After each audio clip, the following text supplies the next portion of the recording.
The landing gear shrieked against the ice, a metallic protest that echoed across the endless white expanse. Ruby, Bunny, Twilight, and Emma braced as the plane skidded, fighting for traction on the frozen runway until it finally groaned to a halt. The cabin door hissed open, and the Antarctic wind rushed in, a physical force that pushed back against them with sub-zero intensity. They stepped out into a world of blinding glare and jagged horizon. There was no sound here but the wind and the crunch of their boots on the packed snow. Ahead, a massive frost cave shimmered, its crystalline walls pulsing with an ethereal blue light that seemed to defy the gloom of the continent. Blizz stood at the entrance, her posture rigid against the gale. She signaled them forward with a sharp, rhythmic motion. As they crossed the threshold, the wind died instantly, replaced by the low, resonant hum of the ice. "Welcome to the edge of the world," Blizz said. Within minutes, a fire roared to life, casting long, flickering shadows against the translucent walls. The ice began to sweat, and the group gathered around the heat. The next morning, the horizon offered nothing but a flat, white line. Ruby, Bunny, Twilight, and Emma pushed forward, their boots sinking into the crust of the snow. The wind had died down, leaving a stillness so heavy it felt like pressure against their eardrums. They walked for hours, eyes scanning the endless drift, until a flicker of color broke the monotony. A neon sign, buzzing with a low, electric hum, hung suspended in the middle of the empty expanse. It cast a harsh, artificial glow against the swirling white dust. They stopped, blinking at the sight. It was a diner, perfectly intact, sitting where nothing should exist. The structure looked solid, grounded in the ice as if it had grown from the frozen earth itself. They approached the entrance, the smell of grease and toasted bread cutting through the sterile, frigid air. The door groaned on its hinges as they pulled it open. Inside, the temperature spiked. The air was thick with the scent of hot food. Behind the counter, two figures moved with practiced efficiency. Fuma wiped a glass surface, while Skua turned toward them, a wide, welcoming grin breaking across his face. Skua slid steaming mugs of hot chocolate across the counter, the liquid dark and thick. Fuma followed with plates of steaming, hearty food that smelled of home. The group sat, the warmth of the diner seeping into their bones, their initial suspicion fading into the simple, physical comfort of a meal. They were mid-sentence when the air above the table shimmered. A single golden yellow ear of corn detached from the ceiling, hovering for a heartbeat, before dropping with a soft, heavy thud onto the center of their table. It did not roll. It did not slide.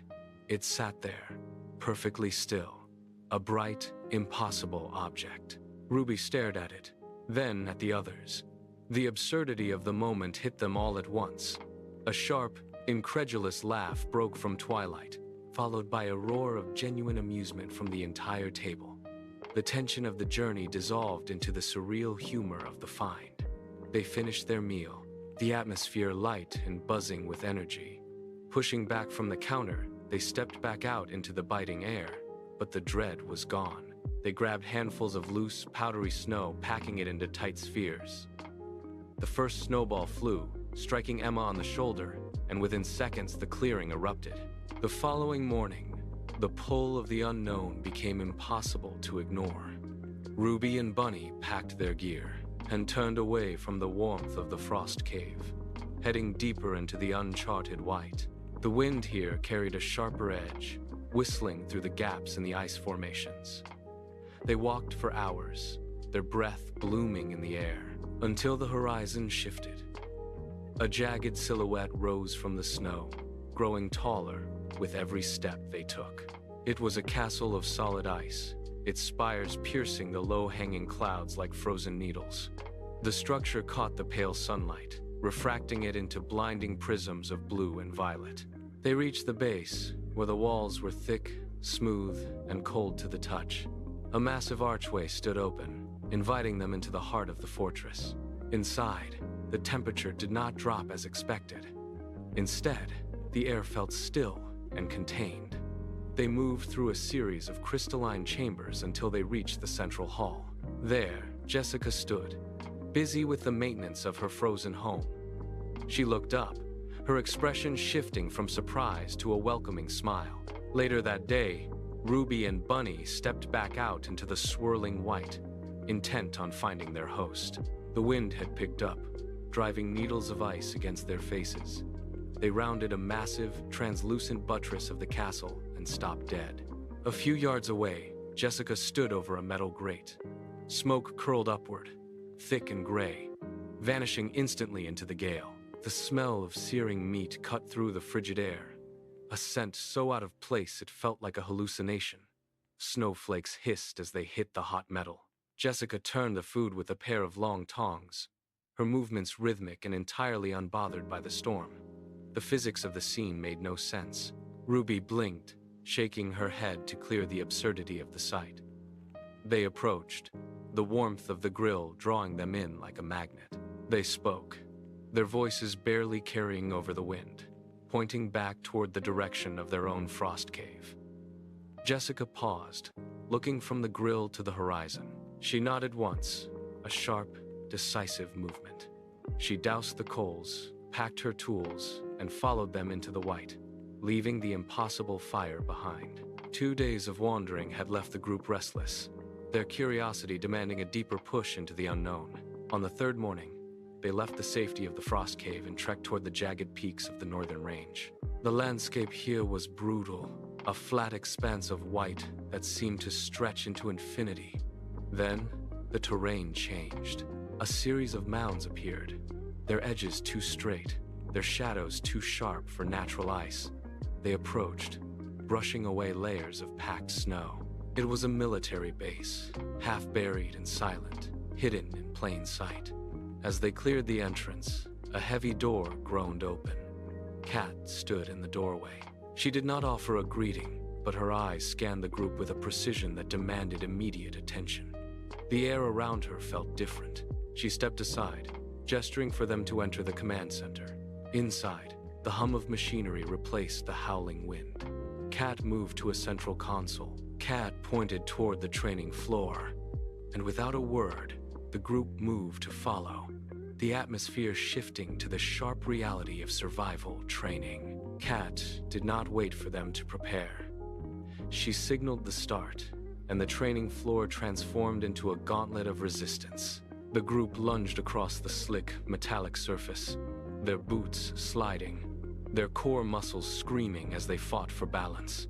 Kat paced the perimeter, her voice a steady, rhythmic pulse that cut through the sound of their labored breathing. She demanded speed, then precision, then endurance. They hauled heavy sleds across the frozen floor, the chains biting into their palms, the weight dragging against their resolve. Every time someone faltered, the group shifted, closing the gap, adjusting their pace. The air in the room grew thick with the scent of ozone and sweat. They were no longer just explorers. They were a singular, functioning machine. They climbed, they pivoted, and they pushed through the exhaustion. When Kat finally signaled a halt, they collapsed onto the floor, chests heaving, lungs burning. They looked at each other, sweat freezing on their skin, and realized the shift. They were leaving as a team. Kat signaled the final release, her hand dropping to her side as the last alarm silenced. The group stood, their limbs heavy, their breath hitching in the cooling air. They moved toward the exit, the heavy door sliding open to reveal a world transformed. The sun was sinking, dragging the horizon into a deep, bruised violet, while the clouds above burned with streaks of molten orange and crimson. The light caught the ice, turning the jagged landscape into a field of glowing embers. Ruby leaned against the threshold, watching the colors bleed across the sky. Beside her, Twilight and Emma stood motionless, their faces wiped clean of the uncertainty that had defined their arrival. They were no longer the hesitant explorers who had stumbled into the frost cave days ago.